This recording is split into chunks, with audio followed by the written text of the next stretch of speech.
ఐబొమ్మ రవిని అరెస్ట్ చేసిన తర్వాత సినిమా హీరోలు ఈరోజు పెద్ద పెద్ద మాటలు మాట్లాడుతున్నారు.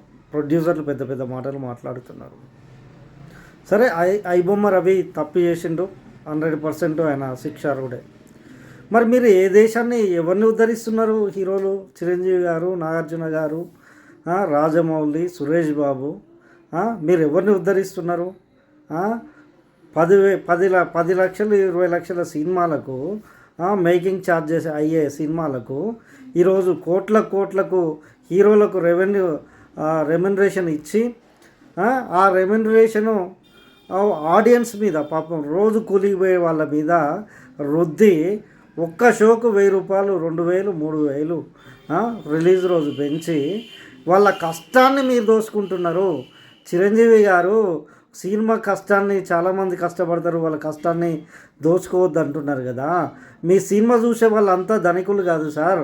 రోజు కూలికి పనికి పోయి సినిమాలంటే, హీరోలంటే పిచ్చితోటి థియేటర్లకు వచ్చి సినిమాలు చూస్తున్నారు. మరి వాళ్ళని మీరు దోచుకున్నప్పుడు ఏడబోయింది సార్ వాళ్ళ కష్టం? 10 రూపాయలు 20 రూపాయలు ఉన్న టికెట్లు, సినిమా టికెట్లు ఈరోజు 1000 రూపాయలకు పెంచుకోవడం, మీ ఇష్టం వచ్చినట్టు చేసుకోవడం. మల్టీప్లెక్స్ అది సురేష్ బాబు మొత్తం ఈ ఏషియన్ యొక్క అని కట్టేసి దాంట్లో బయట 10 రూపాయలకు అమ్మే పాప్కార్న్ ఈరోజు 200-300 రూపాయలకు పాప్కార్న్ అమ్మడం. 15 రూపాయలకు దొరికే థమ్సప్ ఆడ కోక్ అని చెప్పేసి 150-200 రూపాయలు దానికి వసూలు చేయడం.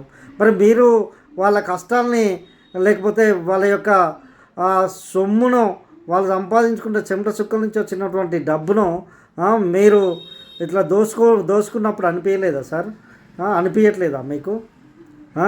మొన్న అల్లు అర్జున్ సినిమాకు ఒక చిన్న బాబు తల్లి చనిపోతే ఏడ పండుకున్నారు సార్ మీ సినిమా వాళ్ళంతా?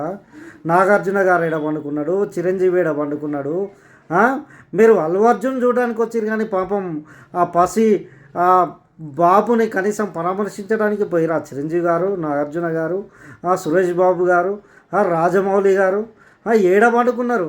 ఈరోజు ఏదో ఐబొమ్మ రవిని అరెస్ట్ చేయగానే మొత్తం ప్రపంచాన్ని ఉద్ధరించినట్టు, లేకపోతే మిమ్మల్ని మించినోడు, లేకపోతే మిమ్మల్ని మించిన మంచి వ్యక్తులు లేరన్నట్టుగా ఈరోజు ప్రవర్తిస్తున్నారు.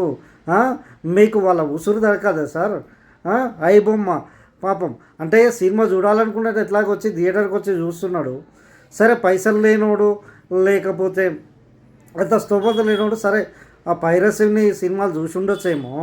కానీ మీరు ఆ సినిమాల పేరుతోటి 1000 కోట్లు, 100 కోట్ల బంగ్లాలు, పెద్ద పెద్ద కార్లు ఎక్కడి నుంచి వచ్చినాయి సార్? పేదల సొమ్మును, వాళ్ళ చెమట సుక్కల నుంచి వచ్చిన కార్లు అవి. ఆ కార్లు, బంగ్లాలు, మీ ఆస్తులు, సామాన్యుల నుంచి పిండుకున్న పైసలు. వాళ్ళ పాపం మీకు ఏదో ఒక రోజు దాక్తుంది ఖచ్చితంగా. ఈరోజు ఐబొమ్మ రవిని మీరు ఏదో అరెస్ట్ చేస్తే ఏదో సంబరాలు చేసుకోవడానికి వచ్చి ప్రెస్ మీట్లు పెడుతున్నారు. కనీసం ఆడియన్స్ యొక్క సమస్యలు, లేకపోతే టికెట్ రేట్లు, లేకపోతే ఆ థియేటర్లో ఉన్నటువంటి స్నాక్స్ రేట్లు, ఒక్కసారి వాటి మీద కూడా మీరు ఒక ప్రెస్ మీట్ పెడితే జనాలు సంతోషిస్తారు.